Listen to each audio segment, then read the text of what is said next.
up, Sarsaparillas? Your girl Sassy J, and welcome back to my channel. Welcome back, guys. As you guys can see, or probably can hear, the girl's not feeling well still. So if you see me stopping for a little bit, probably need to dry my eyes because it's been spring water since yesterday. But yeah. But anyways, guys, before I get into the video, I'm just going to ask you guys to give the video a thumbs up. And if you're new to my channel, welcome. Please subscribe.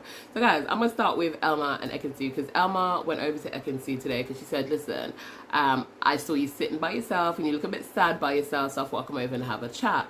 So the whole aim of the conversation was to clear up the issue between her and Ekin-Su. I'm not going to lie. I hear her saying to Ekin-Su, like, I couldn't understand where all this anger is coming from. I'm like, girl, I know you lying. Because if anybody had an anger issue in that whole situation, it would have been Elma with her short fuse. So I don't understand how she's saying, you know, to Ekin-Su, I didn't understand where all that anger coming from. Like, Ekin-Su, do you know what I mean? You basically kept going at it. So the lid flew off the flaming pot. So that's exactly what happened with Ekin-Su. So I don't understand, you know what I'm saying? And the fact that she still refuses to apologize to Curtis, I'm just like, it's wild.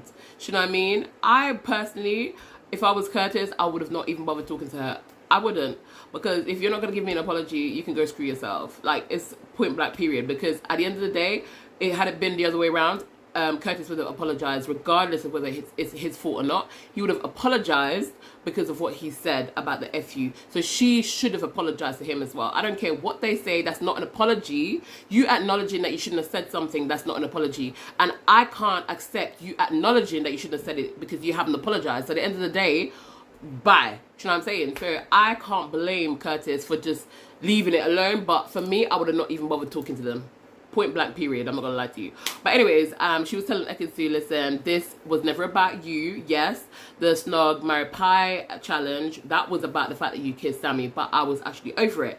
After that, it was all to do with Curtis and Curtis' experience. So Ekin-Su was like, at the end of the day, we could have chosen you guys. And she was like, well, you know, you guys didn't have any basis to do that. Yes, they could have. Because I could have told you so many things that I could have probably picked on or chosen Elma and Sammy for. Do you know what I mean? So I don't know why she's acting like they're perfect, because they're not perfect. None of them are perfect. Do you know what I'm saying? I don't even know if any of them is even right for each other in there. Do you know what I'm saying? But so I don't understand why she's been so big-headed about the situation. But anyway, she decided, like, listen, they want to squash it and they want to move on. But she's adamant saying, you know, the problem is not Ekin-Su and she's not going to apologize to what's his name. We did hear her saying to the girls that she feels like Curtis would have originally gone with Danielle. Now, does she has a point? Yeah, she probably do. She said that she feels like he didn't go with Danielle and left Danielle standing because he didn't want to blow up off the Ekin-Su situation. Now, it could be that he wanted to go with Ekin-Su, but I'm not gonna lie, I honestly believe that he wanted to go with Danielle too. I feel like he capped out because he didn't want to deal with the whole Ekin-Su situation. So she might not be wrong there, because I do believe that's exactly what happened. But at the end of the day, he ended up choosing Ekin-Su, and there's nothing we can do about that now. You know what I'm saying? But I do agree with that somewhat, because I do feel like he capped out and wanted to choose Danielle. But like I said, it's neither here nor there now, because he's already chosen Ekin-Su. Now, that conversation happened after her and Ekin-Su squashed things. I'm gonna need Catherine to mind her damn business. Mind your damn business, Catherine. Mind your damn business. Now, here's the thing. Catherine can be such a little shitster, and she needs to be careful, because at the end of the day, when people are ready to switch, they will switch. I understand that you like Elma. I understand you like Sammy, even though what Sammy did to Jess. Because even Sammy, when she told Sammy what Wit said, Sammy was like, you know what, I understand from Wit's point of view, because I did act shitty. Acknowledging that he did treat Jess shitty. Okay, let's not ignore that. He claimed that he's learned from it and he's moving on. But here we go, we don't know this. Let's see how, because at the end of the day, I feel like it seemed like that because he does like Elma, because I do think he likes Elma. He's been liking her for a while, and the reason why they didn't get together was the age thing. So maybe if it wasn't a situation where he liked Elma, we would have still seen that version of Sammy, but we will never know now, so we can't technically judge him on that, you know what I'm saying? But anywho, at the end of the day, I feel like Catherine needs to mind her business. You know what I'm saying? She saw where Ekin-Su and Elma had a conversation and squashed things. When Grace and Gabby mentioned it to her, even Grace and Gabby, honestly, I just feel like they knew point blank that she would have said, Catherine would have blubbed her mouth. Do you know what I mean? And I just feel like, even though they were like, yeah, I can see what Ekin-Su is talking about, the deflecting situation, and they acknowledge that and agree with that, even though they're trying to downplay it a little bit, they agreed with it. Even Gabby, see that one there? Gabby? They agreed with it. With Catherine going back, knowing that the girls just sorted, had a conversation, just kind of past that whole situation, and the way she brought it back, I'm just like, you could have just left it. You could have just left it. For peace in the villa, just left it. They sorted it out, just left it. She needs to mind her damn business, man.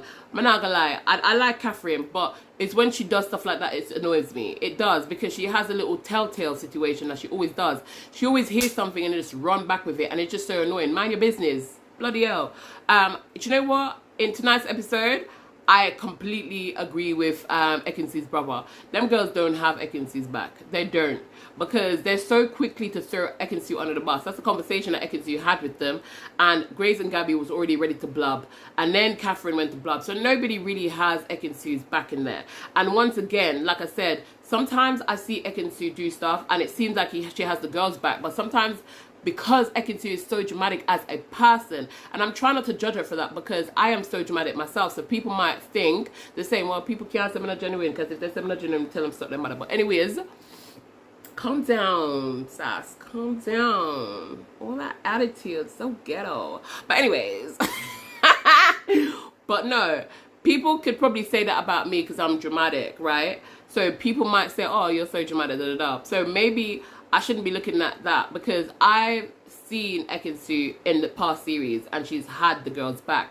And there was times in this series as well where I feel like she's had their backs, but sometimes it's questionable. Do you know what I'm saying? But tonight I will say, even with the whole thing with her and Elma, she was still trying to cheer on Elma when Elma was ruining that little music play that she did, the violin or whatever it was.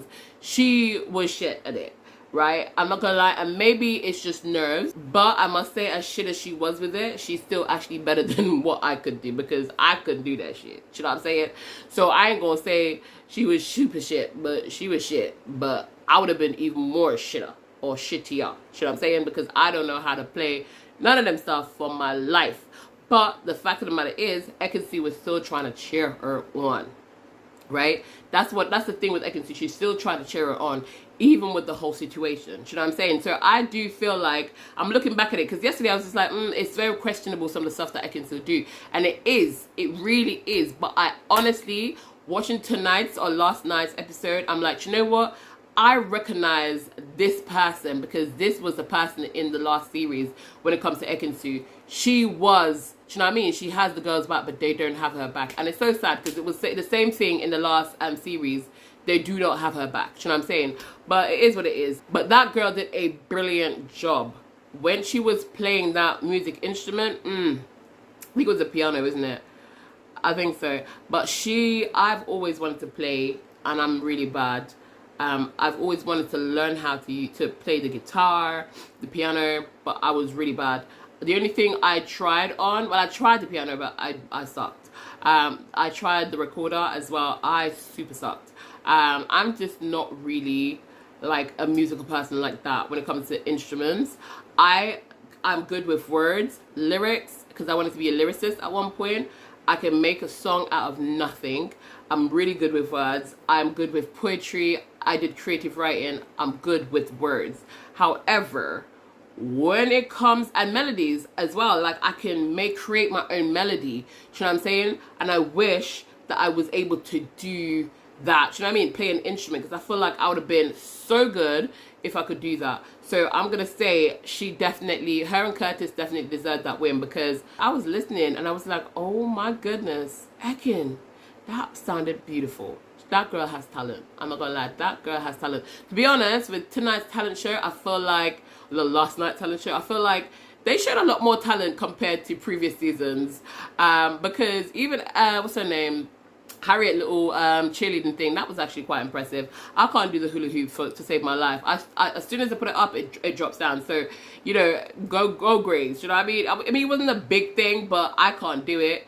So I gotta acknowledge it at the same time. But the way Luca was looking at Grace like she was a snack and he wanted to dive in, that was kind of cute. I'm not gonna lie. I'm gonna say Luca is very handsome, Luca is sexy, and Luca is funny, but damn it, Luca cannot sing. He is tone deaf as hell. But his choice in song made sense because I think that's how he felt towards Grace. I'm glad you came. And I think that was, you know, it was good. And he got everybody else standing and dancing. But I feel like that song was aimed specifically towards Grace. And do you know what? Luca, I'm glad Luca was in the series. At the beginning of it, you guys know I was never a fan of Luca.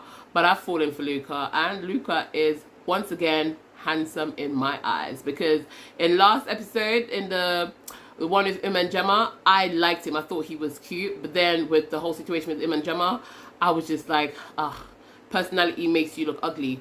But I'm not gonna lie, love Luca. Love, love, love Luca. Do you know what I'm saying? But anyways, guys, the talent that I love the most, apart from Ekin-Su, was Salty. Listen, Salty was salty for a reason. I laughed. I'm not a fan of Casey, but I laughed my freaking head off from top to bottom. Why? Because at the end of the day, I know that's probably going to cause some whisper around the villa. People are not going to be fully happy about that situation, but it was all truth. It's all facts. And when he did the Curtis voice, I cracked up even more because that actually sounded like Curtis talking, I'm not gonna lie. But the stuff that he was saying about every single person, I laughed. With the whole thing with Catherine, I know Catherine and Omar did not find that funny. Well, most of them didn't. But it's, you know what? It's a talent. And if you're doing stand-up comedy, you pick on things that it makes sense, but people will not like. You have to have a sense of humor. So, I mean, it's a tough one, and it's not easy to do, and it's not easy to hear. But hats off to Casey for doing it, because he was speaking facts. And I like that he gave him the name Salty, because Salty came and Salty went, and Salty was salty as F. Do you know what I'm saying? But that made me laugh. I'm not gonna lie to you. I think Gabby's face, you could tell she wanted the ground to open and swallow her up, because she can't stand the confrontation. But I think that Casey would be fine with it. Do you know what I mean? Casey's just there to stir in the pot, and he did that last night with the Salty act. I'm not gonna lie, he did it. He said what everybody wanted to say at some point in the villa, or what people are thinking at some point in the villa about the other person, but would probably just never ever say it because they're scared of what will happen. But I love that he did it. I think it was brilliant, and it was fun as hell to watch. Comment down below, let me know what you think of the talent show overall. I will say the salsa that Curtis did was quite sexy. Curtis can move him hips, them, you know. Why can't move him hips? I'm not sure about the hip hop part with it. I'm not sure about the part there. And the other one, the Charleston, I don't really know the Charlestons are, so I don't know if he killed it or not. But the hip hop, I'm not really sure about. But I'm gonna say the salsa, the hip movement, and with a little kiss on the hand for Ekin-Su, that was kind of sexy. I'm not gonna lie. And finally, Ekin-Su and Curtis got the time and the hideaway. So you know, so they're gonna do no. I can't do with me, but you know they're gonna do the deeds tonight, especially after that little salsa dance, because Ekin-Su said she was horny. Luca's face, I know Luca instantly regretted asking that question, and that made me laugh. And not only that, you know what? This is why I love Luca. Luca forgot that he was meant to save the goal when Ronnie was doing the ball thing. Luca saved the goal. I'm like, Luca, you're not meant to save it. I think when I said it out loud, I'm going to hear Ronnie say, you're not meant to save it. I'm just like, no, that made me laugh. But anyways, guys, I'm not going to lie. I did enjoy the talent show. Specific parts of it, obviously. But yeah, but anyways, guys, if you got into this part in the video and you haven't yet thumbs up the video, please go ahead and give the video a thumbs up. And if you're new to the channel, please like and subscribe. And I'll see you guys in my next video. But for now, keep it sassy-licious.